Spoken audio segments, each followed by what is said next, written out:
Sweat, sweat, sweat, sweat, sweat, sweat, sweat, sweat. That's right. Sweat. Checkmate. Sweat. Sweat. Swag, swagger, swag. Swag, swagger, swag. Sweat. I don't really want it, cause I'm Michael Jackson bad. Swag, swagger, swag. Swag, swagger, swag. Y'all ain't got nothing on me, cause I'm Michael Jackson bad. Everybody wanna be labeled the truth, but they don't wanna walk a mile up in these shoes. I focus on fitness and handling my business and put on for the HBCUs. Spending my prime, my waist on my grind. I'm revving my engine, I'm trained to go. Just like the diamond under the ground, I'm destined to shine, and that's for sure.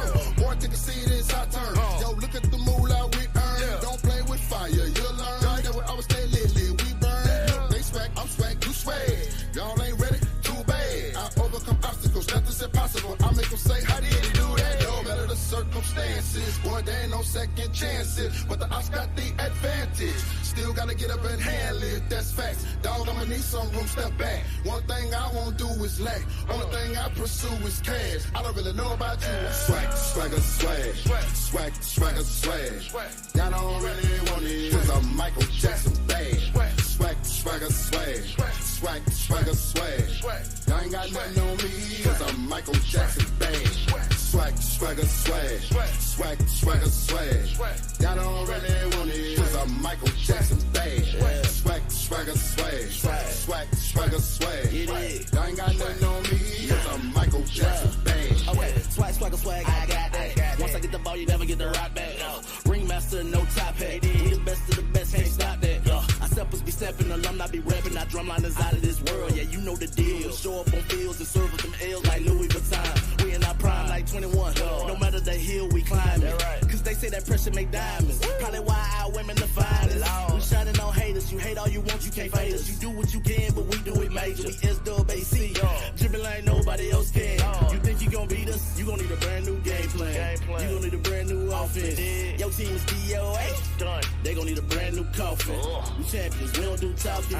But I green like the boys in Boston. Yeah, we running, we ain't got time for walking. Never know lane, we boss. Swag, swagger, swag. Swag, swagger, swag. Y'all don't really want it, cause I'm Michael Jackson bad. Swag, swagger, swag. Swag, swagger, swag. Y'all ain't got nothing on me, cause I'm Michael Jackson bad. Swag, swagger, swag. Swag, swagger, swag.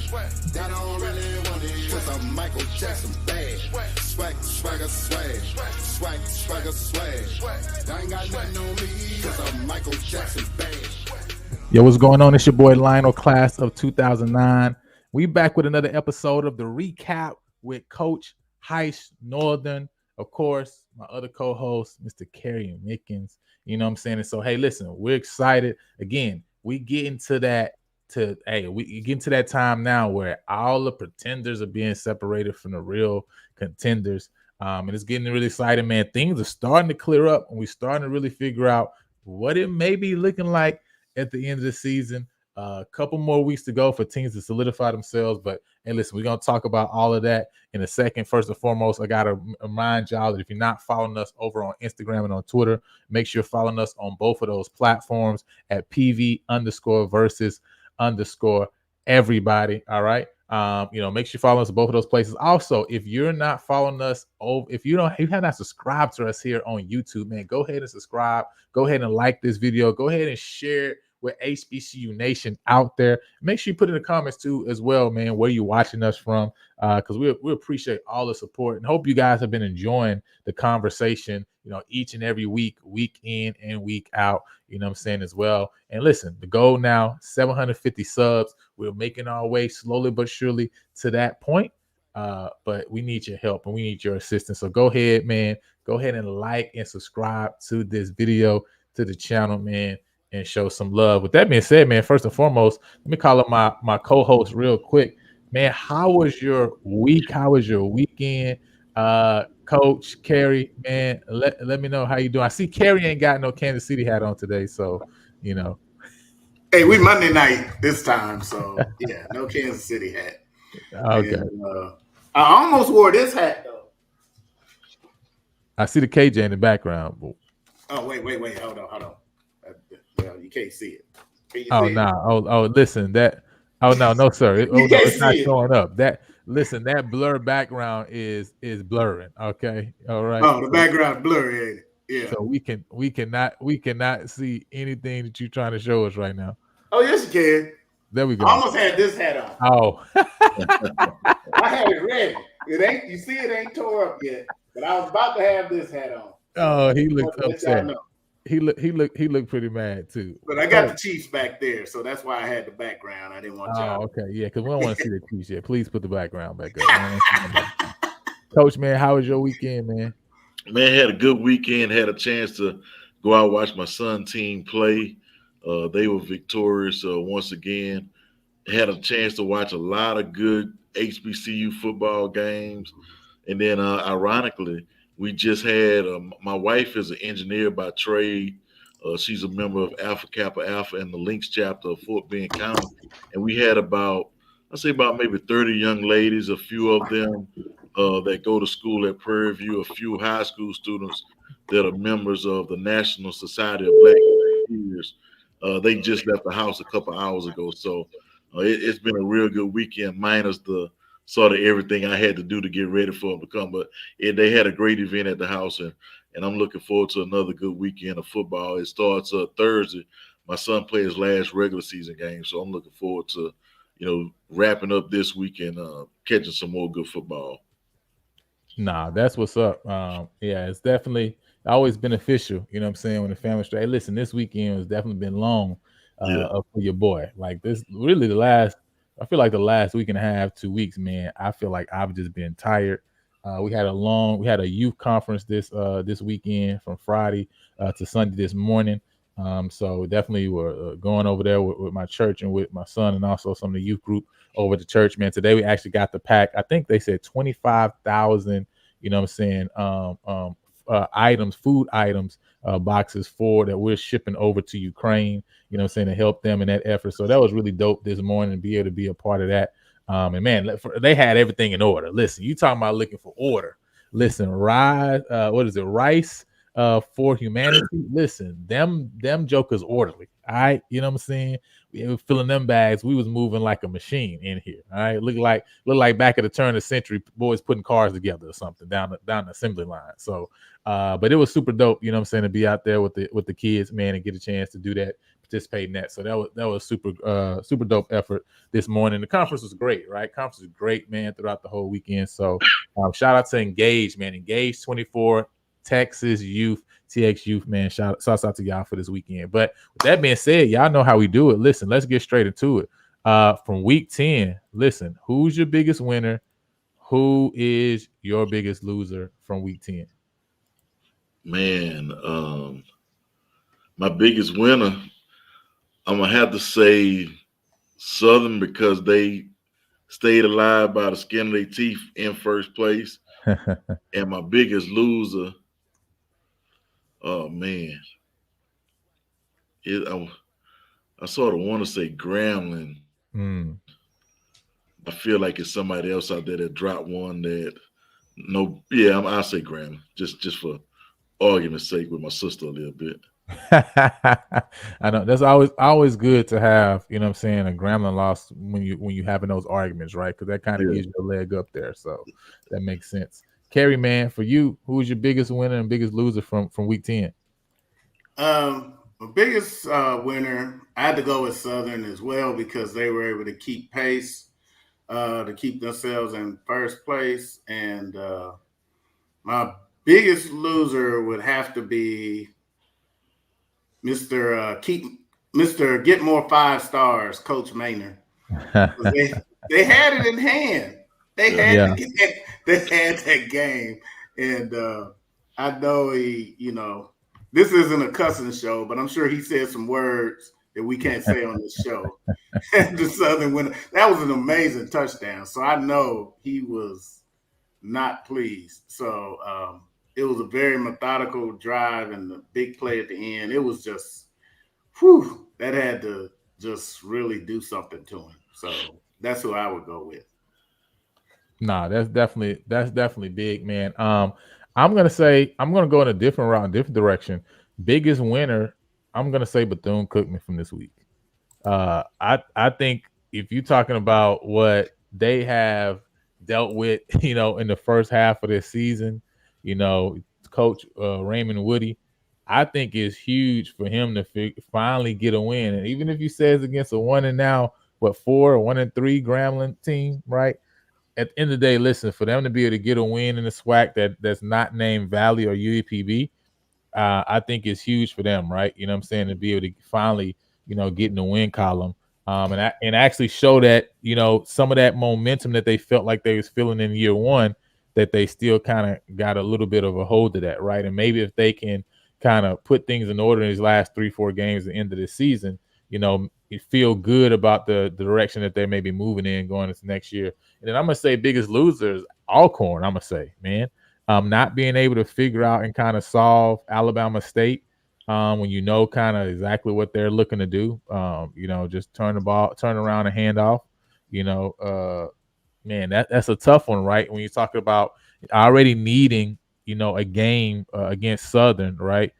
Because you took that loss there, and so not being able to keep pace with them and taking this loss, I think that's a huge loss for Alcorn this past weekend for that. So those are my biggest winners and biggest losers from this past week.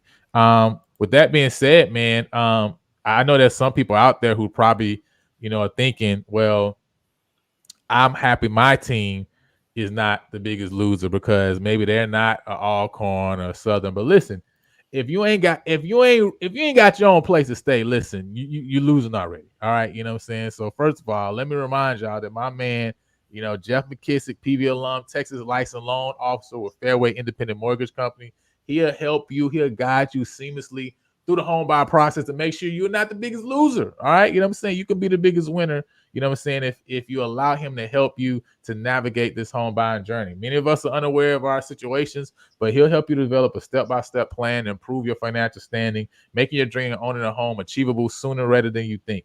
He understands our financial situations may not be perfect, but it's okay. The sooner you start the conversation, the sooner you can solve the problems like credit issues or student loan debt. So don't let the fear, right, of achieving new heights hold you back from getting the home of your dreams. Perfect for your growing family and for hosting those TV watch parties. So get started now on taking the first step towards your new home and taking the next big step in your life. Don't delay. Talk with Jeff today so you can be in your home tomorrow. All right. So with that being said, man, I want to ask you, talking about some big moves, from this past weekend and some big games. Obviously, when you talk about the MEAC, I feel like that was the biggest game, of all, right? But before we get that, just talk a little bit about, some of the other HBCU action. Tennessee State with a 28-21 loss to UT Martin. That's a really big hit that they took this past weekend. Had a chance and had everything in front of them to win that conference. Doesn't look like they're going to be able to do that now. But Eddie George has definitely, made a step forward, right? I feel like in that conference. Still has a chance to finish, third or second, even possibly, right? So that would be big for the program. North Carolina A&T 45-7 loss to William and Mary. And then you had Hampton 2014 loss to Villanova, was in that game all the way to the end. And so, Hampton is looking like they're making some strides moving forward in the CAA and just a little bit of a step back from where they need to be to really become an actual contender in that conference. Now, when we go over to the MEAC and talk about the scores from this past weekend, Howard with the 38-0 victory over Delaware State. I was not expecting that, but I didn't realize that their starting quarterback from the beginning of the year, Marquis, had been injured at Delaware State. So I'm sure that probably had a little effect on the game. And also Morgan State 38-37 over Norfolk in overtime. And so those two MEAC games are kind of now laying the groundwork. And obviously the big one was Thursday night, South Carolina State over North Carolina Central 24-21 in a game that, listen, I want that game for the next 10 years. All right, give me Central, give me South Carolina State, give me Chennis Berry, give me Trey Oliver. Oh, I love it. I can't wait to see that matchup year in and year out. Did you guys get any chance to check out any of the MEAC games this past week? Were you guys able to watch that Thursday game or anything like that?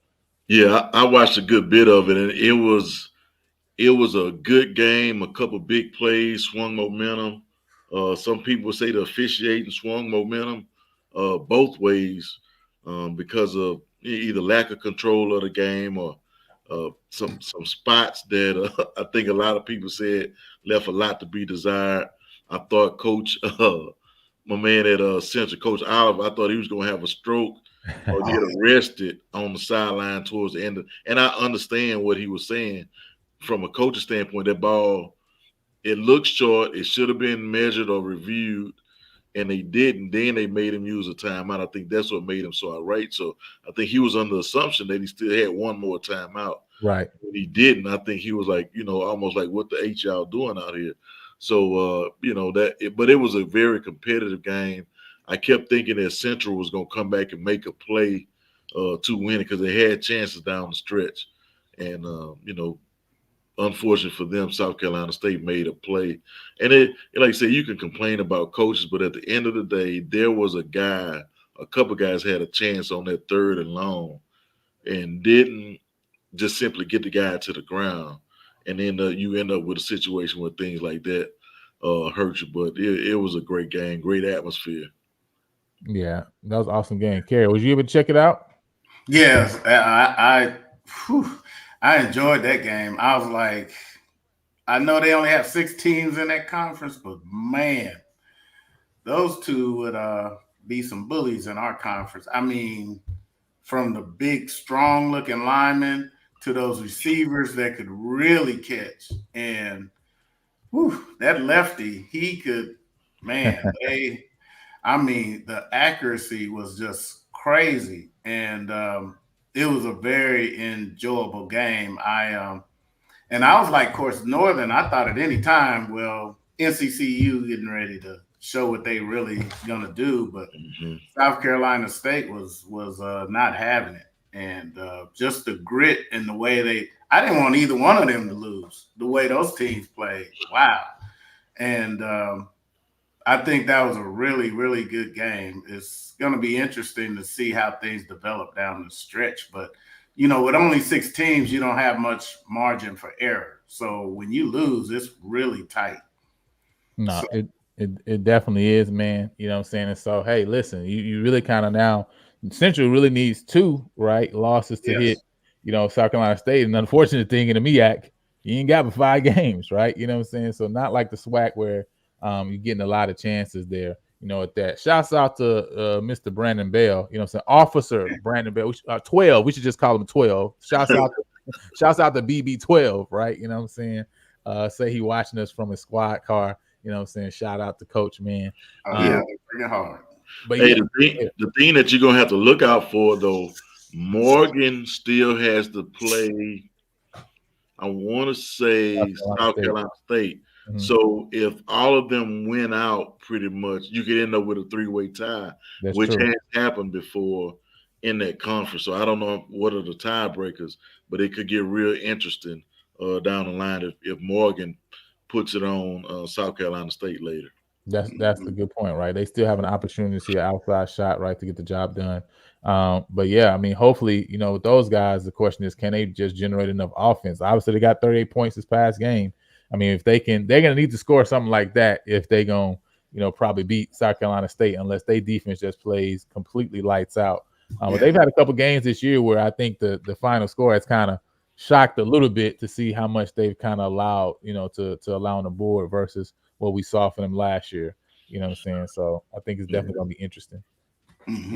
So, but yeah, man, with that being said, let's go ahead and move forward and check out the SWAC this week. Obviously, we talk about the SWAC, 6 games, all conference games, and we just run through Southern over Alabama A&M 25-20, had Jackson over UAPB 41-3. Of course, Bethune-Cookman beats Grambling 24-21. PV beats Mississippi Valley 17-16. Texas Southern with the loss to FAMU 52-28, and then Alcorn State with the loss at Alabama in Mobile against Alabama State 21-17. Let's start off at the top. I mean, Southern 25-20 over Alabama A&M. Coach, what was your thoughts on this game, and how was Southern able to pull this one out down, pretty much throughout the whole game, but able to keep it close, right? Obviously pull out the victory late.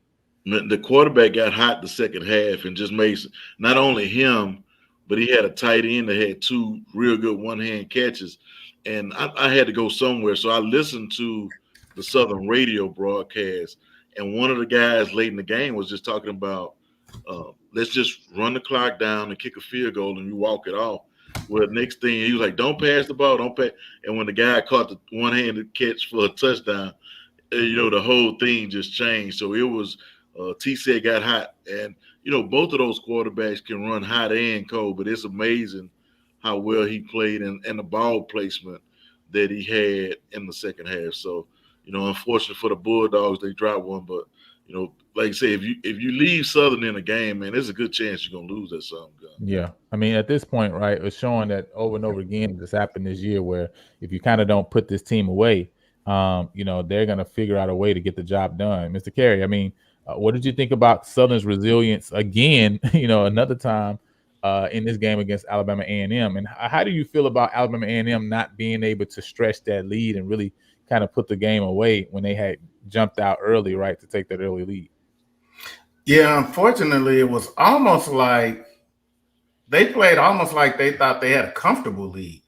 And like Coach Northern said, you don't let them hang around because, I don't think Alabama's that far from Louisiana, so I'm pretty sure they brought the chicken foot with them.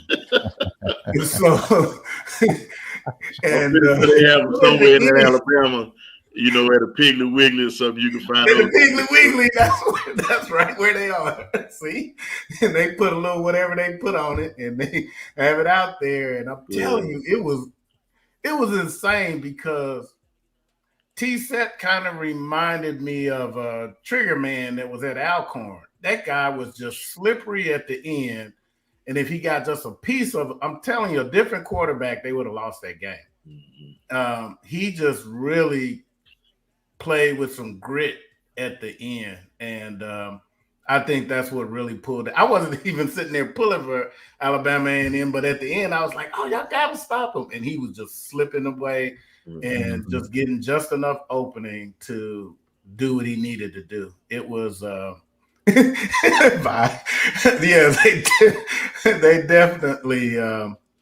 definitely pulled the chicken foot out on him, and along with T-Set, he really played. Oh man, like Southern, how many these chicken feet don't get used up? Like what? I'm sure, like you can use it multiple times or something. I'm not understanding, right? I thought it was like a one time use you got to throw away, but this is like a repeat use. They just got to wash it or something and bring it with you. Like what's going on, man? But they're definitely able to pull it out again, man. 25-20 victory. And listen, they they have the 1-game lead over Alcorn. Now Grambling is pretty much out the race. UAPB now is taking another loss. Texas Southern taking another loss. You got the tiebreaker over Prairie, who also got 3 losses. At this point, really, I mean, I think 2 games, 2 out of the last 3, and it's really over, right? You know what I'm saying? And so, they got an opportunity really to kind of put this away. They got Bethune-Cookman coming up, and then I think they got UAPB and Grambling last, right? So they have a chance to kind of start really putting teams away, win after win now, moving forward, putting the teams away officially, right? Not this unofficial stuff, like officially, right? You know what I'm saying? And V is letting us know the more older it is, the more potent it is. We're not gonna ask her how she knows it though. How does she know? Hey, them Louisiana roots up, man. I'm from North Louisiana, but this is a Christian show. We don't believe in that. You feel me? So, y'all gonna have to jump on V channel to find out about that. But yeah, man. So let's keep it moving. Arkansas, Pine Bluff, Jackson is kind of a wash, right? 41-3. I thought that Jackson would obviously win this game comfortably, but I did think UAPB would score a little bit. So did that shock either one of you guys that UAPB was not able to get going offensively at all? It definitely did me. I thought it was going to, they would be able to put up a little bit more of a fight. I probably need to look because I didn't see any of that game. Look at the stats and see how many receptions my man had, and then what was the quarterback's passing numbers looking like. But like I said, if Jackson State could line up and play that gangster defense, they hard to beat. That gangster defense will get you, yeah. Yeah, and I expected more scoring, but you know what happened in that game that got me? Their defense played, their quarterback he could be elusive and slippery, but the bad thing, and it's because he's young, he goes too far backwards. And our defense did him the same way Jackson State did, but for some reason, whatever adjustment we made or they made, he didn't keep doing that. But Jackson State was able to keep him off his mark. And when he's off his mark, it's tough for him to make those throws because our defense had him, where our defensive ends were disciplined and kept him boxed in. And then our tackles were going straight up and chasing him straight back. When he did that, he wasn't successful. But I don't know if the defensive ends quit squaring off or we quit getting the push up the middle. And I think it was when we played them, we stopped getting the push up the middle because the offense kept putting the defense back on the field too much and they were getting tired. And then he was able to stay on his mark a little more. But because he's young, he goes the wrong direction. And that's what Jackson State was doing to him. And it was making those reads harder. And that's why, because he completed some passes, but he had a lot of throwaways from the part of the game I watched. Okay. No, just trying to get away, you know what I'm saying, from the Jackson front four. So they were able to do a good job of controlling that line of scrimmage and not really giving him the lanes he's used to. Yeah. So keeping it going, Bethune-Cookman, Grambling, 24-21 victory for Bethune-Cookman. Grambling was able to jump out. I believe they jumped out to it was either 10-0 lead or 14-0 lead in this game.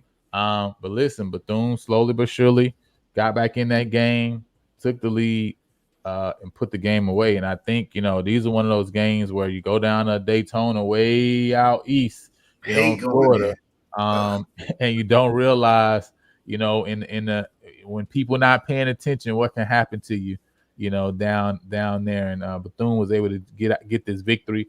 Any thoughts on this game from either of you regarding, Grambling and, if people are really not happy with Coach Dooley, like Coach say, right? You're always looking for somebody, right? You know what I'm saying? Grambling ain't got the chicken feet, so they can't blame it on that. You know what I'm saying? So they got to find something else to put it on. So, but what was your thoughts about this game, man? And why couldn't Grambling kind of keep that lead and put the game away? Well, I think part of it is defense not getting the turnovers that they were getting early in the season. Mm-hmm. They were playing with the second team quarterback. And it's not like Miles was setting the world on fire, but sometimes they gave up. I saw they gave up one long play in maybe the middle of the fourth quarter. And, when you get a play like that can spin that momentum a whole lot in one direction. But that's definitely surprising. But you thought that coming into the season, Bethune was going to be better, and they are playing better. But at the same time, I never thought I'd see Grambling with this many losses at this time of the season. Yeah, it's so interesting when you look at the stats, right? That Cam Ransom didn't start this game for Bethune-Cookman, but actually Luke Sprague actually got hurt, early in the game. I think it was the first quarter, actually. But when you look at the stat line, man, total between both of them, they went 23 of 27, right? 5 of 7 for Luke Sprague, 18 of 20 for Cameron Ransom, which I would not expect that a quarterback at Bethune-Cookman would throw for a percentage like that, completion percentage like that. And that was 199 yards and 2 touchdowns. What was it that, if you guys saw the game, I couldn't really figure out what Grambling was trying to do, to really kind of keep him from beating them. And at the end of the day, right, you didn't expect him to beat you with his arm, right? Yeah. But man, it's like he really just got the job done at the end of the day. Did you see anything that you feel like Grambling could have did differently? Especially from that back four, in the secondary to kind of change the trajectory of what his game went. Well, the game was, I think, like Coach Northern said, without the turnovers. See, the Grambling has had, during the beginning of the season, they had fool's gold to me. Mm-hmm. And I think the offense, and not blaming Coach Dooley, but I think the offense was not as potent as they really thought it was.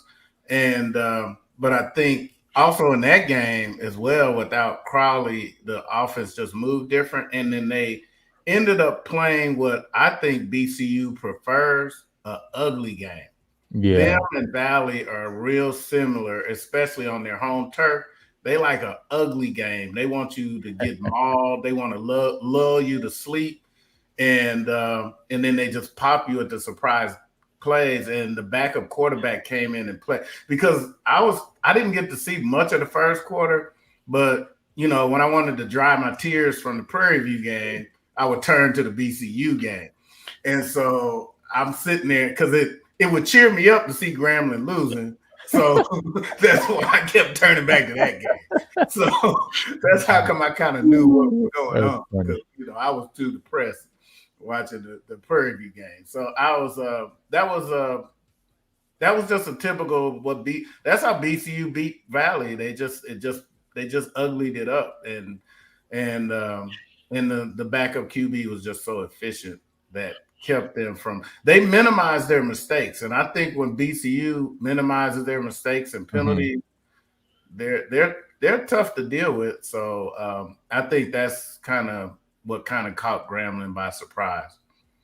Yeah, for you, Coach. I mean, did you see anything that Grambling could have did different defensively with Ransom that could have maybe shaken him up a little bit more? But it was like, man, he was just getting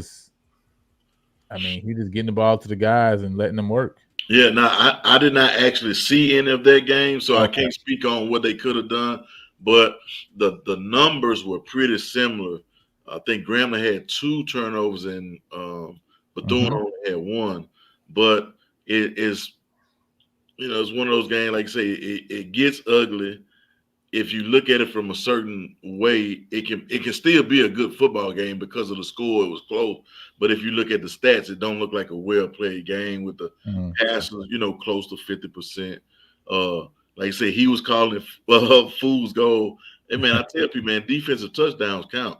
When you get the ball closer to your goal line, the more likely it is for you to score. So that's a big part of football is getting a turnover and turning those turnovers into immediate or a short field, so the numbers can look distorted. But it seemed to be a good game if you're a Bethune fan. But if you look at it, it does look like an ugly game in terms of pass completions, turnovers, and different things like that. No, that is definitely true. End of the day, Grambling's defense has been played offense right early in the year. Yeah. They haven't been able to generate offense from the defensive standpoint, and that's kind of why they are where they are right now. Moving on, man. FAMU over Texas Southern, 52-28. This one was never really in question. FAMU up 21-0 at halftime, and also reel out another 31 points in the second half, with Texas Southern putting up 28 points in the second half as well. They was, I know they were happy to, feel like they were able to get it rolling a little bit, right? Of course, 111 rushing yards for Texas Southern, only 53 passing yards. So a total yardage of 164 for Texas Southern this past game. And they only had 1 turnover, actually won the turnover battle as FAMU had 2 interceptions thrown.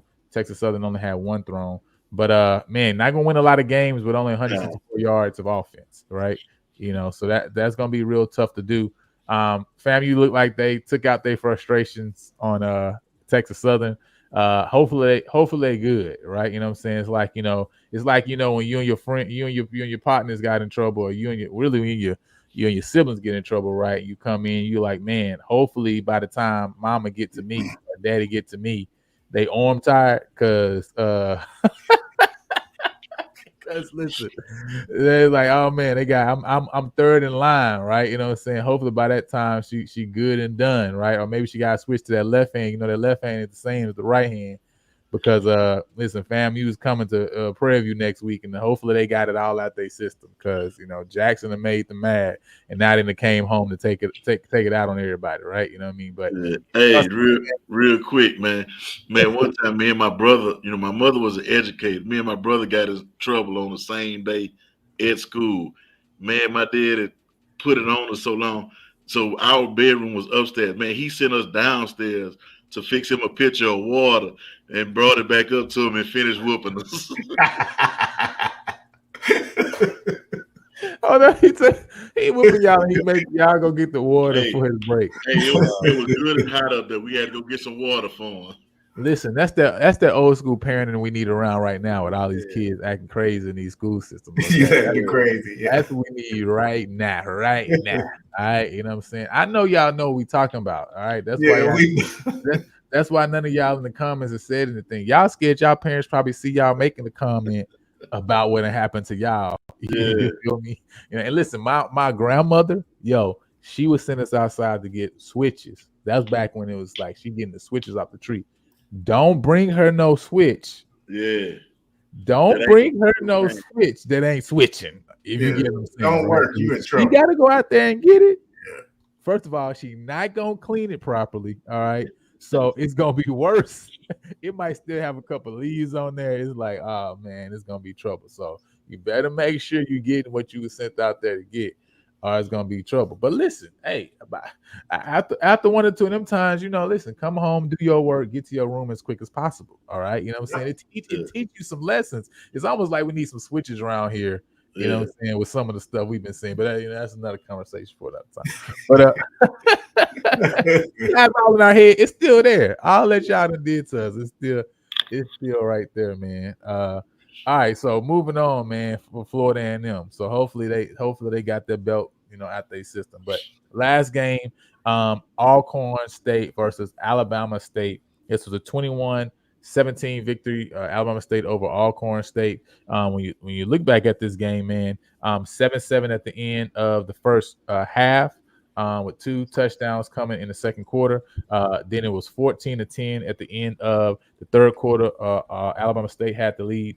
And then, of course, they end both scoring a touchdown in the fourth quarter, and Alcorn never being able to get into the end zone, after that. Now, one thing that was pretty interesting, right, you did see Alcorn make a QB change, right, and switch from, Xavier Vaughn, who they've been leaning on, these last weeks, right, and brought in Trey Lawrence, to play QB.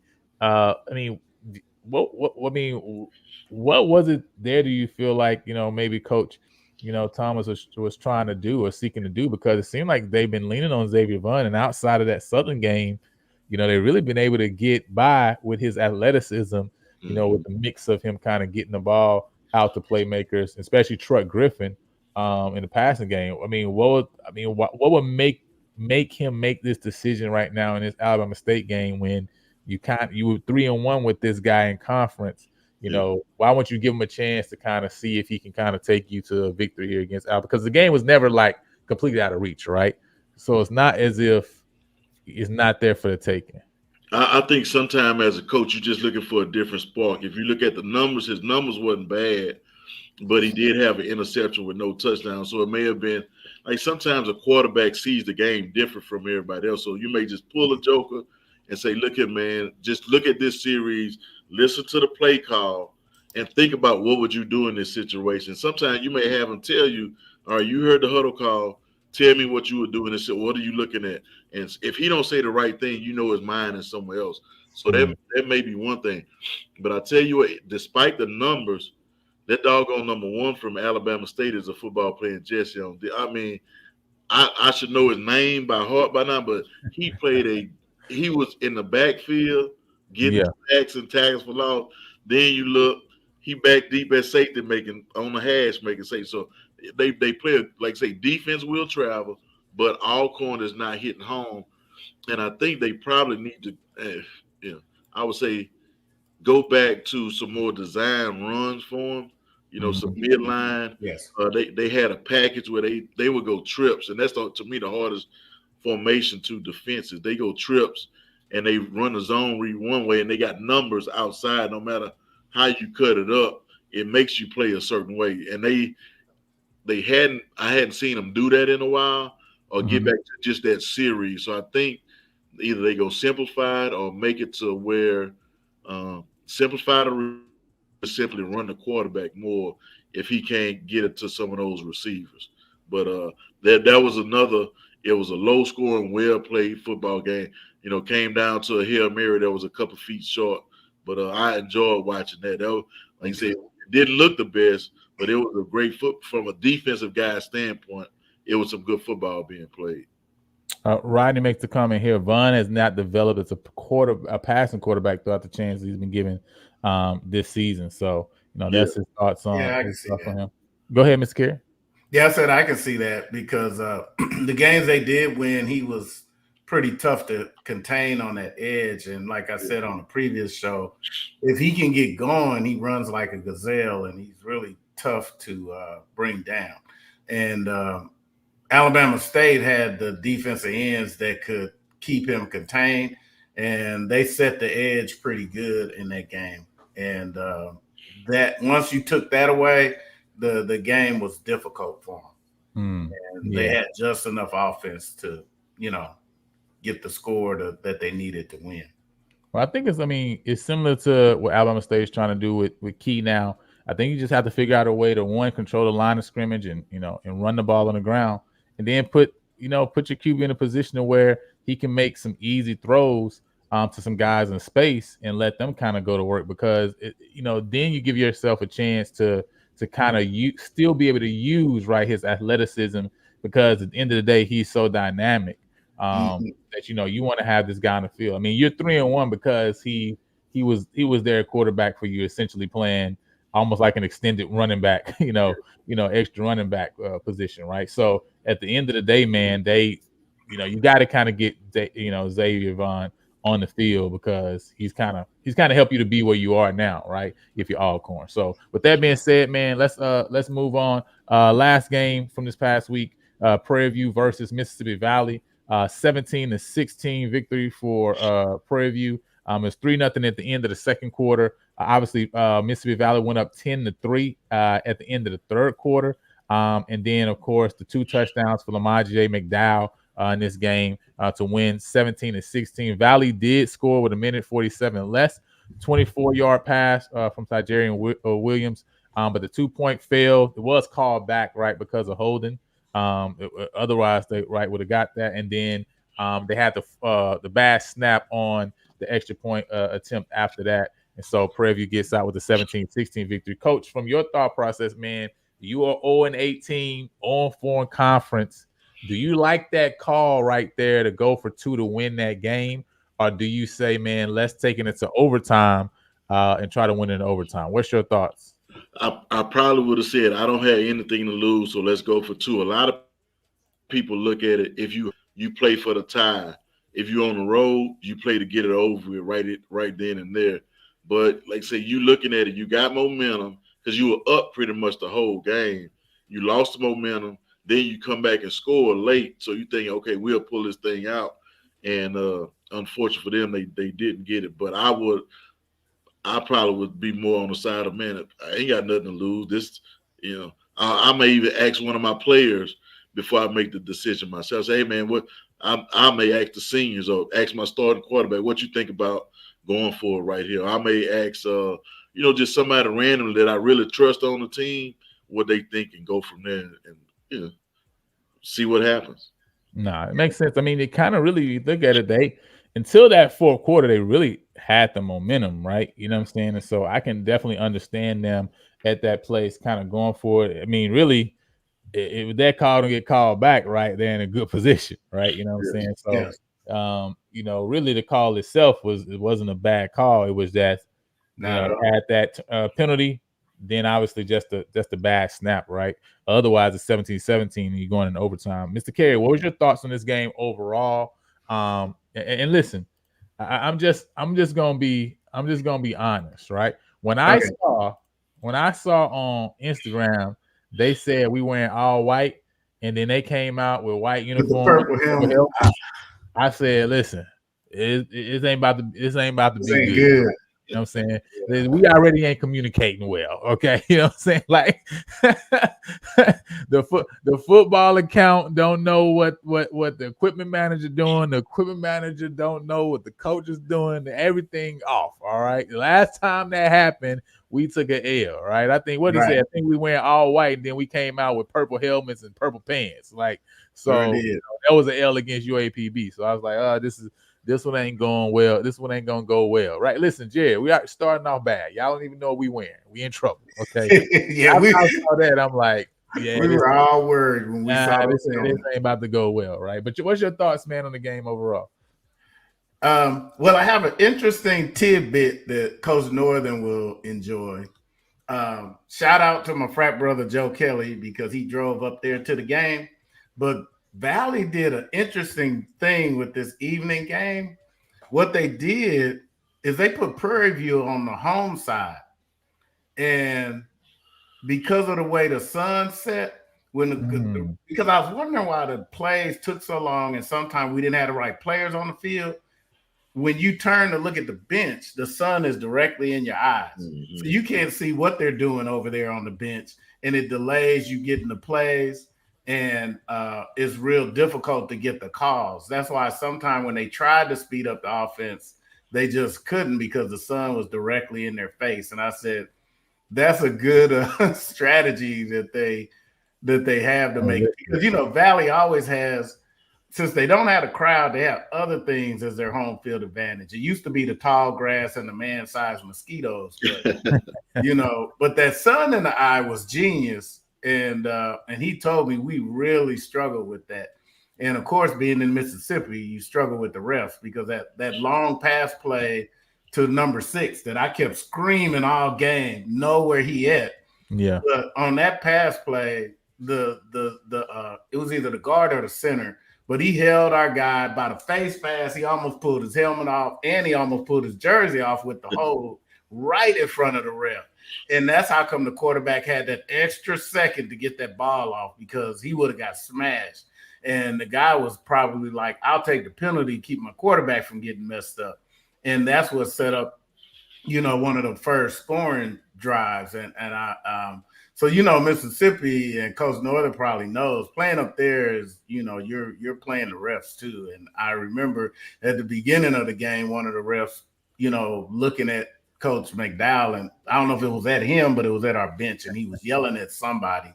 Sure. And I said, we're in trouble, because and not long after that, they ignored that holding and face mask. So I was surprised they called that holding on the extra point, but it was pretty obvious. And I'm like, Coach Northern, with that record, I think that was their 12th game. That ended up being their 14th loss in a row. So at that point, I'm doing whatever. I would have lined up a tackle eligible and told him to do a down and out. I don't know. I would have done anything on that 2-point conversion because we're going for it. There's no question. I don't want no overtime. Just win it right here and send them all bad. And as you saw in our little group chat, I said, they look forward to Prairie View being their feel-good game because no matter how good we are, they're just a struggle for us. And they know that. And it's almost like mentally, we won that game, but mentally they still have our number. Yeah. Yeah, it's really interesting, man. Just to see kind of, and that game started off really slow, right? You know what I'm saying, on both sides, right? Seemed like neither one of the teams, right, could get really going. And that made it really difficult at the end of the day. But when you talk about, what Valley is able to do, no turnovers for them. This game, and only 6 penalties for 49 yards. PV 6 penalties for 65 yards, and also the turnover. So obviously it put them in a prime position to be able to win the game. Anytime you win a turnover battle, right, you're in great position to win the game. Was finally able to see something on the ground, right? I think we averaged 5.3 yards a carry, 212 yards total. Lamar J. McDowell, 21 carries this game, 130 yards. 2 touchdowns, right? So he finally had a chance to really get rolling these last 2 weeks. And so it's really good to see, starting to create some holes from an offensive line standpoint. But at the end of the day, man, you're not able to produce as many points as you want in order to really put this game away early. And so you got to sweat it out. And yeah, Rodney, I believe from what I hear, Cooley's going to take a medical red shirt. So, and so he'll have a chance to still have those 2 years of eligibility. But, any other thoughts, man, from this game? I know also Jaden Johnson, 14 to 23, 170 yards. Tajarian Williams was 16 to 24 for 287 yards and 2 touchdowns. It just seems like Prairie View could get no pass rush, going, right? I feel like a part of that could be that, Williams is a guy who they use a lot in the run game. So it kind of, makes you kind of wait a second, right, to see what he's going to do. But man, it seems like it's been real difficult to create a consistent pass rush up front. You know what I'm saying? Yeah. And obviously, if you can't get pressure on QBs, man, you're going to be in trouble. Brandon Bell, you know what I'm saying? 12 is saying we soft up front. You know what I'm saying? So, hey, we need 12 like 12, right? We probably need an extra man. You know what I mean? I guess that's what we need, right? You know. Well, we need number 45 to come back, Adrian Hamilton, and show him how to be tough, because that was one mean guy off the edge, and he was sack master, and I don't understand how we just don't get that kind of push anymore, and it's scary because the Valley quarterback is a version of the quarterback we're about to see this weekend. He's thick in the middle, but he'll run, and he's not scared to run it. And that's what'll throw you off, because you concentrating on him possibly coming up that middle and running, but then he don't run, and he throws out a decent pass, because we made their wide receivers really look all world, because they really had us off balance, and it doesn't help. And no knock against the OC, but sometimes we overthink our red zone trips. And I think that's what really kept Valley in the game. We went for 3 for some times. We should have got the first. It's not that hard. I would really like to. He got some good touches this game, but I really would like to see McDowell get some touches other than when it's 3rd and 2, because it's obvious. I'd like to see him, get some of those first down touches, and he surprisingly to me, for him to be the biggest guy out there, 230 pounds, he can really catch. And I'd like to catch some people off guard, sending them to the flat wheel route or something like that, then come back and running, just to keep them on their toes, instead of just 3rd and 2. And now here he comes. They load the box on him. And he's a lot better to me, I think, than what we're giving him a chance to show. No, for sure. And I think when he gets those multiple carry games, right, 10 plus touches, we're definitely seeing that. So with that being said, man, we're going to go into everybody's favorite segment, you know what I'm saying? Talking about Northern Lights, right? And then after that, we'll break down this upcoming game. I see some people's already asking about it, in the chat. We're going to talk about that, but we want to give the spotlight now to Coach Northern to talk specifically about these Northern. All right, so this this week I'm gonna talk about some of the stuff that happens between referees and coaches, umpires. Some of the things that I've dealt with on a personal level, or people affiliated with me. So I'll start back. My dad was a coach, so it would be some funny conversations that I would overhear from time to time. And I as a youngster, I played baseball. And we go and play an all-star game. I think it was 13U right outside of Gonzales, Louisiana. So that's about the halfway spot between Baton Rouge and New Orleans. And man, our team from Baton Rouge, we pull up in 2 or 3 cars, and we sit in the parking lot, and a couple other cars pull up. Why in the world was the umpire that's doing the game? He pulled up with like 3 or 4 players from the other team. And throughout the game, he would be calling them by their nickname. So he may say something like, Iron Man, you can't do that. Pig head, leave me alone. Stop talking back. Listen to, it was like he basically was an extension of the coaching staff out there. So, moving forward to some stuff for the coaches and referees almost having a social on Friday night. So it's some legendary stories of coaches back in the day, maybe having a little bit too much to drink, referees having a little bit too much to drink with coaching. It's some alleged stories that one coach and another coach got into a fight because one coach had drank too much of the other coach's quote unquote good liquor the night before. Also, a coach threatened a referee, basically saying like, hey man, I know it wasn't just you at that hotel room. Almost like, I'm gonna tell your wife you calling a better game than what you calling right now. So that's and I'll say that's in the 70s and 80s. That didn't just happen. So I know some people probably out there trying to figure out what coaches it was or all that, but this happened a while ago. But I got like I said, good sources on the happenings that happen with those referees. Now going forward in the SWAC, like each school used to pay the referees, and I was in the conference at a time where they made the schools stop paying the referees at halftimes because one school fans saw, just say if we were playing at Alabama State, they saw the referees getting paid by somebody from Alabama State at halftime of the game. So the fans allegedly reported cheating or the referees being paid, but that was their regular game check that they got from the school. So the school, the SWAC told them, look, we can't do this. We're not paying people at halftime. So, we got to change the way that we're doing this. And, a lot of this came up because of what happened with Mickey Joseph and, what he said about the BS calls and all that kind of stuff. Well, one year when I was at Prairie View, this same thing pretty much happened with Coach Frazier. He basically said either they cheating or they incompetent because we were not getting calls. When we would play against the Southern, the penalty might look like 15-3 in favor of Southern. When we play Grambling, it might be like a 12-2, stuff like that. So it was some things like that he said that was very similar. Now, Coach Frazier got fined and suspended for a game, but a lot of people didn't know, I guess because me and him looked alike.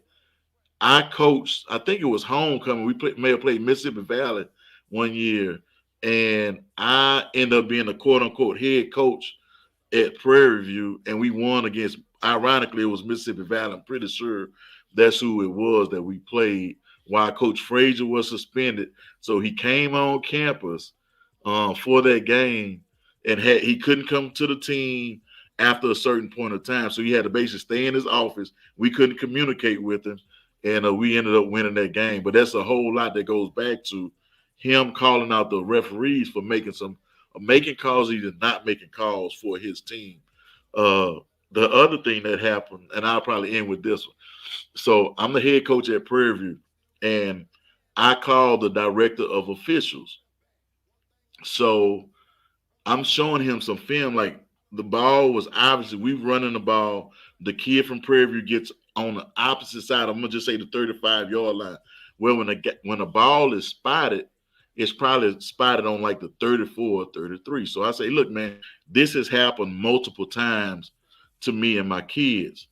So I say something disparaging. I say, look, man, this little sawed-off joker over here keep making these bad spots. So lo and behold, why was it the head of officials' son that was the sawed-off joker that was spotting the ball wrong? He tried to go into the mechanics of it. But the other thing that people don't realize, these guys are not just SWAC referees. So I look up a couple years later, and this guy is doing like the XFL games, the UFL games and stuff like that. But that game, he had a bad game. And like I say, I called him out on it. But look, I never knew that was that man's son.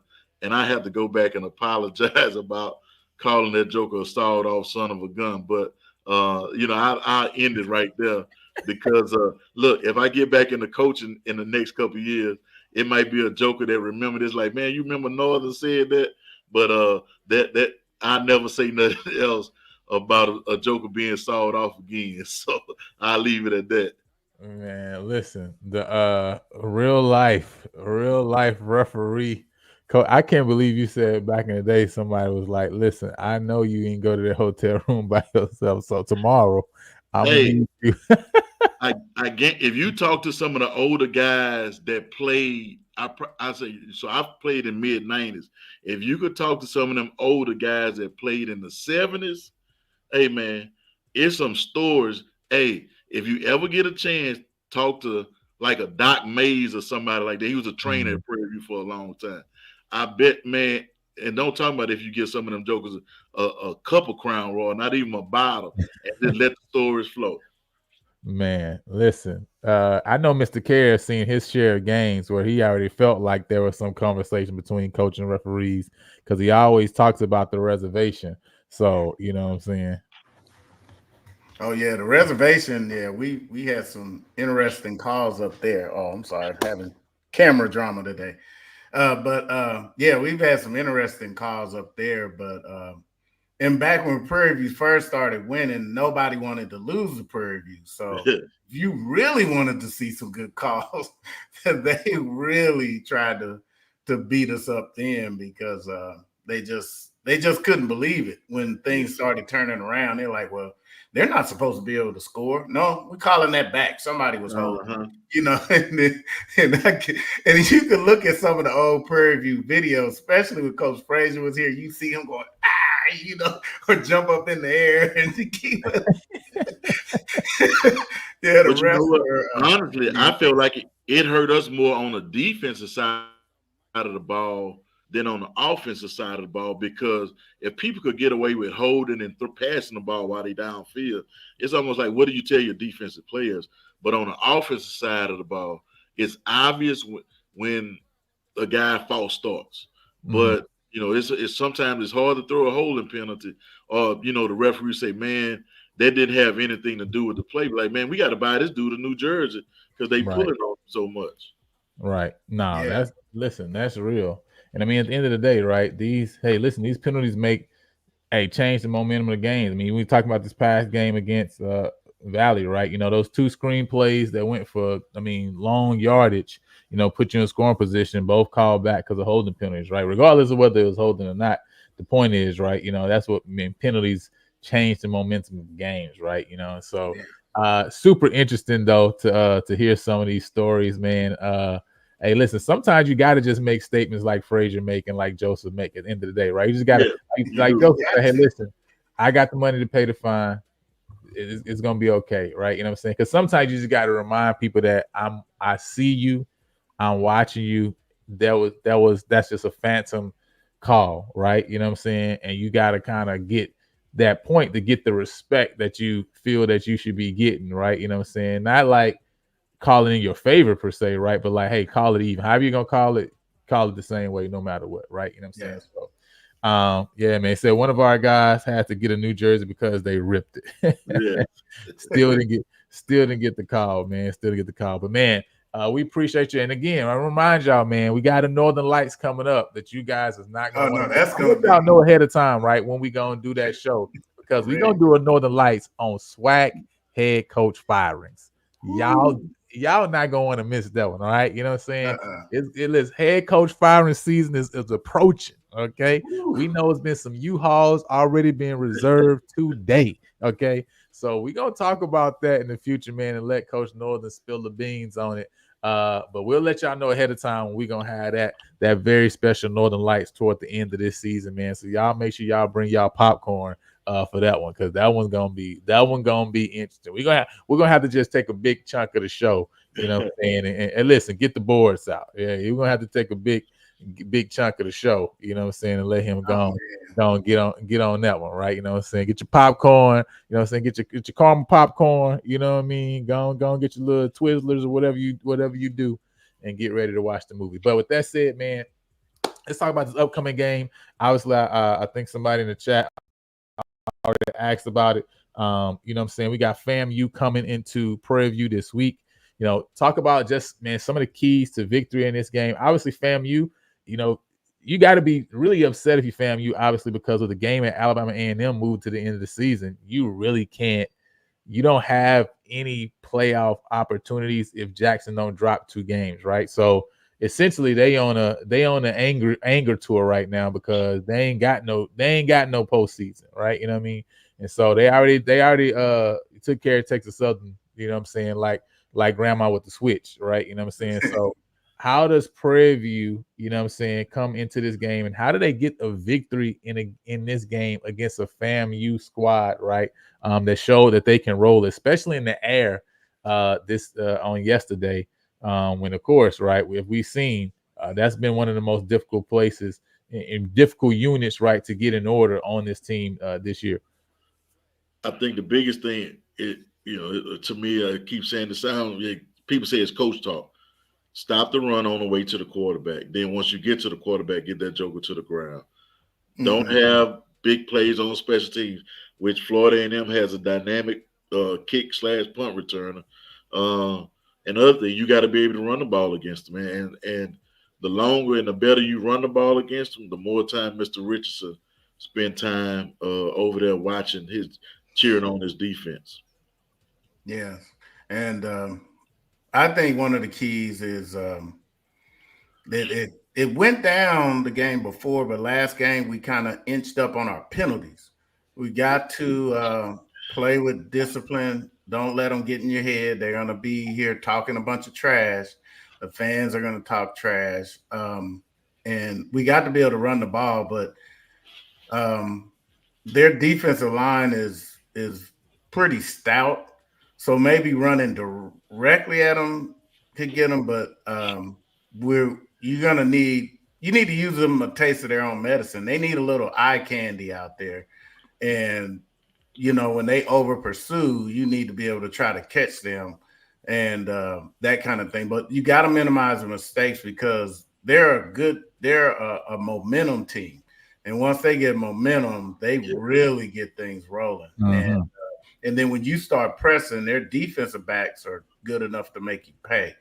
And then, when you give up on throwing, then they pin their ears back and they're pretty good at stopping the run. So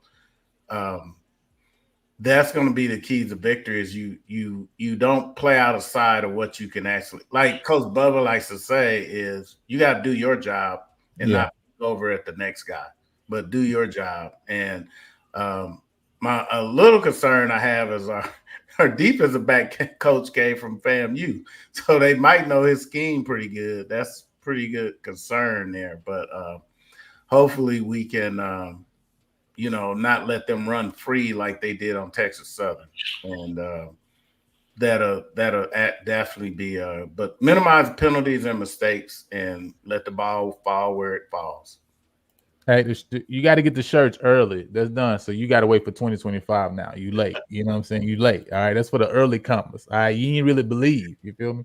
So we got two questions in the chat before we get up out of here, Coach. One is Chris is asking, man, why can't this team seem to play to a consistent standard? How do you deal with that just from a coaching standpoint? If you just talking about the defense, for example, defense side of the ball with your guys, your squads. How do you get guys to play to a consistent standard so there's not, even if there's some fluctuation, there's not big drops, right, and big gaps between, that play? Oh, man, consistency just comes from repetition. Maybe doing the same thing over and over in practice. The word is the same from the top to the bottom, bottom to the top. So if you talk to one coach, you're hearing the same thing from another coach. So it's not mama said no, let me go see if daddy tell me what I want to hear type of stuff. So it has to be everybody on the same page with the same idea. I think part of it today is gelling. If you're not super talented, you got to find a way for guys to gel and come together. But I think one of the things that made us so special at Prairie when I was there, especially as a defensive coordinator, we would bring guys in and pretty much all of them sit out. And then the next year they start playing a little bit, spot recruit, and we could develop some, look, man, this is the way we're going to do stuff. Everybody knew that I was going to call a defense. It was almost like Coach Frazier was the head coach, but Coach Northern got the defense, Coach Brian got the offense, and they got the final say-so unless it's something major going on. Where now these guys are so in and out of programs, it's hard to develop chemistry. One thing I would do with my guys, my players couldn't eat in the cafeteria with headphones on because you got to be able to communicate with guys when you playing defense. The other thing I would tell them, you can't fuss at one guy and the next guy do the same exact thing. And you have to be an equal opportunity fusser, I would say. You got to take corrective criticism, no matter, even if it comes from a guy that ain't played a lick all season. If he's telling you something right, it's right. So I think you just have to be, like I say, consistent, and it sounds crazy, but it's got to be redundantly consistent to the way you're hearing the same message. And like the standard is the standard, as they say. This the way we're going to do it, and there's no other way. And if you don't like it, sit on the bench and cheer on somebody else. No, that's definitely facts. I mean, I think one coach said it, when I was talking to him offline too, is like, it really is the small things, right? Because It's the if mosquitoes. you know what I'm saying, if you don't deal with the small things and like say, hey, listen, and you consistent on the small things that it never changes, but it's the same all the time, that's how you start really building the program, building the culture, right? But if you haven't, man, just drilled home that these, like you say, ants and mosquitoes, right? That these things are gonna be this way, it's gonna never change. So you got to deal with this and you got to address these things. Then you're talking about the big things, right? But all the big thing really is a bunch of small things that came together anyway, right? So, I mean, I think that makes a lot of sense, man. I think one more. Go ahead. Oh, sorry, my speaker went really loud. I see here, Coach. How do we address the flaws up front? Is it a talent program or a development problem? That's from 12, from BB 12. Man, it's during the season. You just got to keep repping stuff, and you have to get them to see it. So my big thing is just say we about to play Richardson, who's a athletic quarterback. He ain't the fastest, but he stays alive. My biggest thing, just say for my pass rushers, we're not going to rush past this guy on a consistent basis. So you're going to have to learn what technique can I use to, number one, keep this guy contained and keep him from getting under me. I might have to play a smaller defensive line, but if you do that, then you probably going to end up giving up some draws or, some running plays. But you go into the game with a game plan. The pass rush game is going to be now. You may have to do some more stunts and stuff, but I think the biggest part of it is getting the best that you can up front. Do you go the transfer route or the high school route? And both of them had a positive, negative. High school route now is a tough way to go because people want you to win yesterday. The transfer route, people say it's the reason why some of them jokers transfer. Mm-hmm. Is what do you do? But in season, we gonna work on certain things, and it's almost like if I tell you this the pass rush that we gonna use, and you do something different, come over here with me, partner. And one of my players that played for me at Grambling and Prairie, he always say this: them jokers understand pain and playing time. So which one you want to deal with? Mm-hmm. Yeah. Kerry, any thoughts from you, man, regarding this consistency, man? How do we get this team to be consistent? Chris Harris said he feel like we got a different team week to week.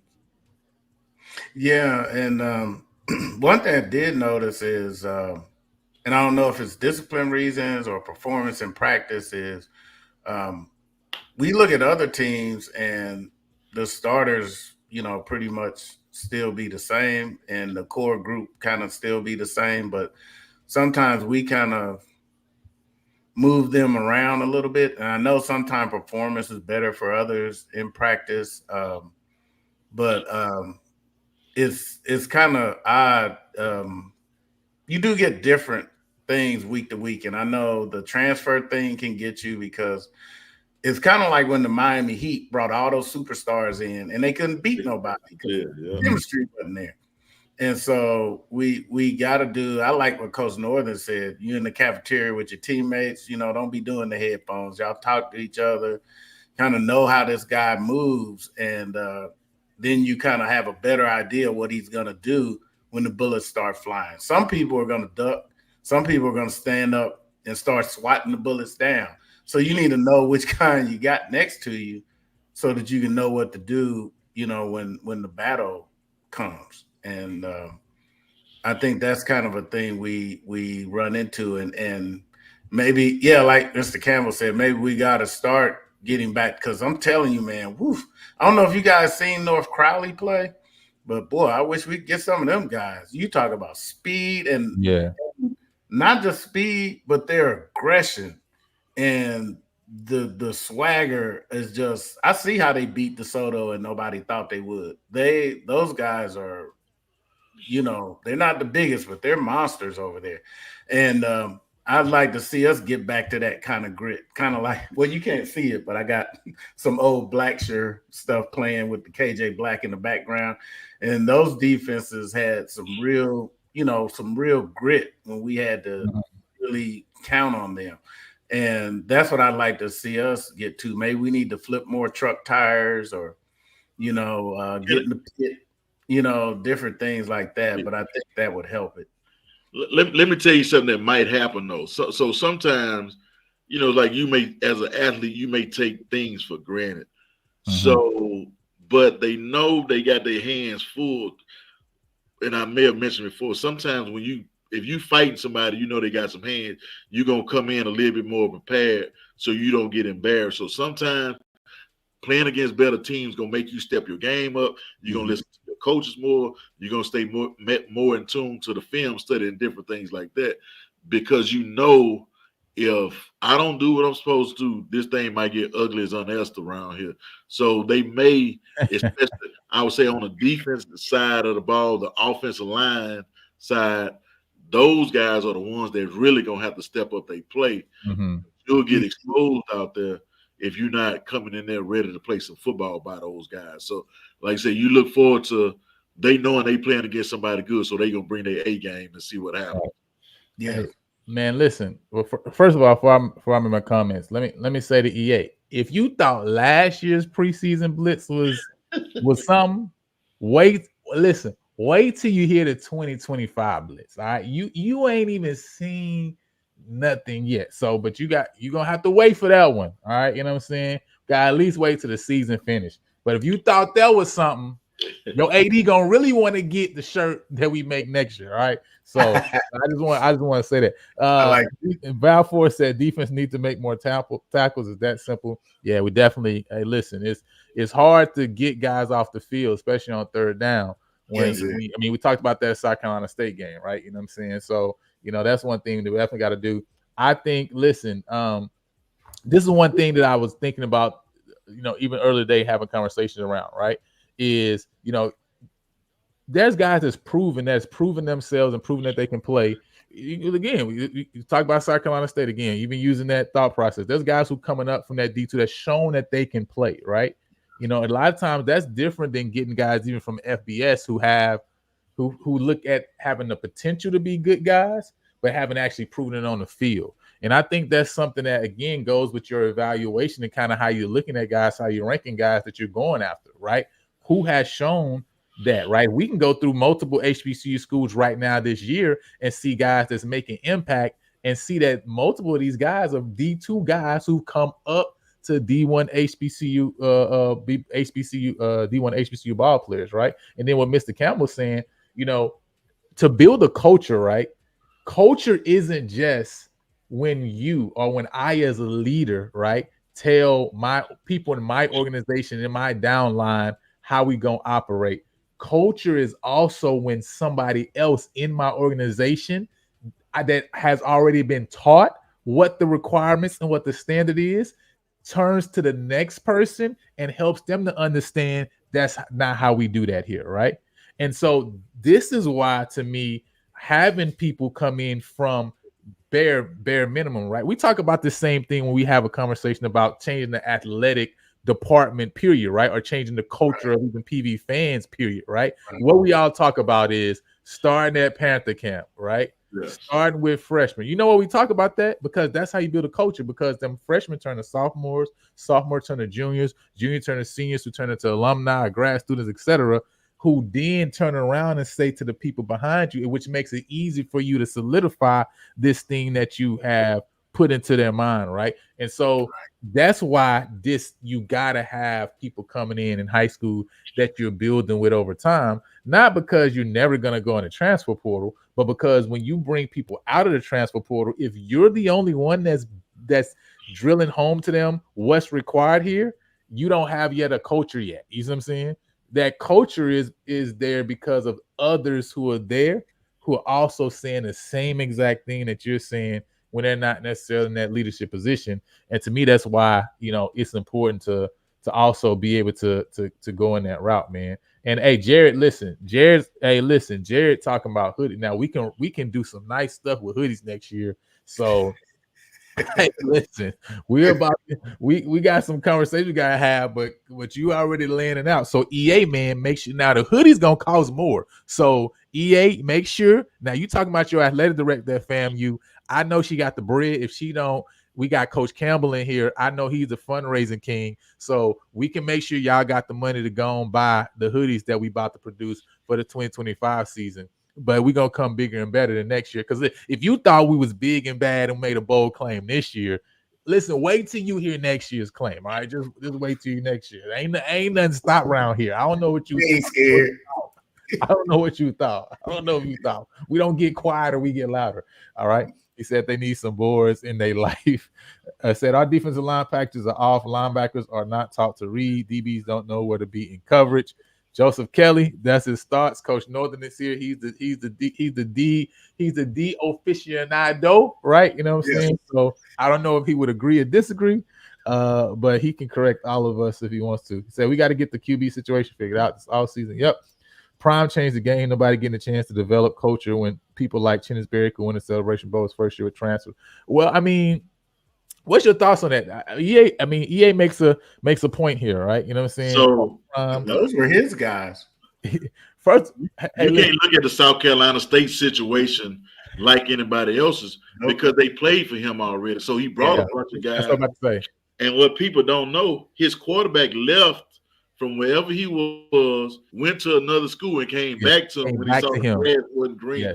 Yes. So you can't look at Coach Berry's situation like anybody else because unless you bring in a D2 guy that's running a pretty good D2 program that can bring his players with him. So how many players he brought to South Carolina State too? I mean, no.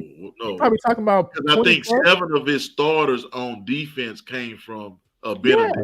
So I mean, you talking about multiple players from his program coming up, which is no different than we see on other schools, other coaches going from FCS to another FCS power. They take most of their players over too, but this is not nowhere close to the same, right? This is not transfers like completely new guy. This is basically you picking up your organization and taking the whole thing over to another building, right? You know what I'm saying? Like that's what we talking about over here. It's a completely different thing. Listen, I already told y'all them shirts ain't going nowhere. First of all, they still alive. Y'all talking like the shirts ain't still alive yet. We still got a shot. Y'all are tripping. All right. We still got the chance around here. All right.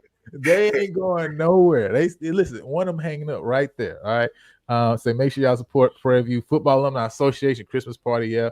Make sure you send me the flyer, Brandon, so I can make sure I put that up next time. But hey, with that being said, we didn't want to be on here super long, man. Listen. Prairie View over FAMU this week. All right. I ain't got no score. You know, I ain't got no score. It ain't gonna be 58. It ain't gonna be 52-28 though. But I ain't got no score. But PV over FAMU. All right. You know what I'm saying? We getting the job done. B-Bell. B-Bell told me we beating FAMU this week. I believe in Brandon Bell because he's a 2009 champion. So, you know what I'm saying? If he say it, I believe it. All right. But with that said, man, we're gonna get out of here. He said, of course you don't have a score. Listen, I can't tell y'all everything now, Mr. Campbell. I can't. Y'all want me to feed y'all everything? Y'all want me to give y'all everything around here? I can't give y'all everything. All right. You tell Mr. Campbell we going chicken foot shopping this week.